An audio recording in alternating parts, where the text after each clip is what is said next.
Praise lord. ప్రభుకి స్తోత్రం.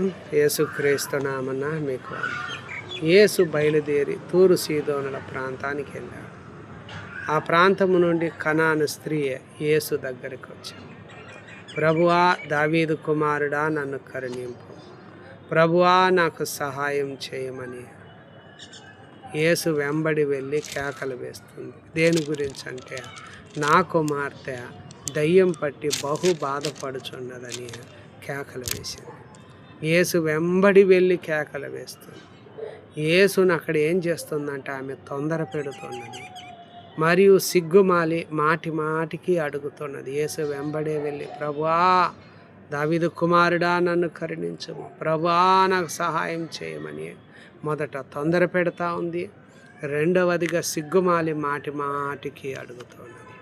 ఈరోజు ఈ వీడియో చూస్తున్న మన జీవితాల్లో కూడా ప్రభు సన్నిధిలో మనం ఏం చేయాలంటే, నీ పరిస్థితుల కొరకు మనం ఏం చేయాలంటే, అటులు ఆ విధంగా అడిగితే నీకు ఇవ్వబడుతుంది, వెతికితే నీకు దొరుకుతుంది, తడితే నీకు తీయబడుతుంది.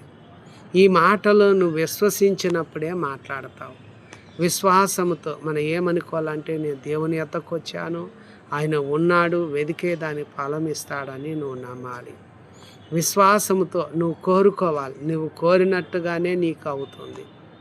ఆ గడియలోనే నువ్వు స్వస్థత పొందుకుంటావు. చూడండి, 12 సంవత్సరాల నుండి రక్తస్రావ రోగంతో బాధపడుతుంది. అనేక వైద్యుల దగ్గర పోయి ఎన్నో తిప్పలు పడింది. ఉన్న ధనమంతా ఖర్చు పెట్టేసుకునింది. ప్రయోజనం లేక దుఃఖముతో ఉండేది. యేసును గురించి విని, నేను ఆయన వస్త్రాలు మాత్రం ముట్టినా బాగుపడదును అనుకుని జన సమూహంలో ఆయన వెనుకకు వచ్చి వస్త్రపు చెంగు ముట్టింది. ఆమె గతంలో గురించినే ఆలోచన చేస్తూ ఆ విధంగానే తలంచుకుంటూ ఉండలేదు.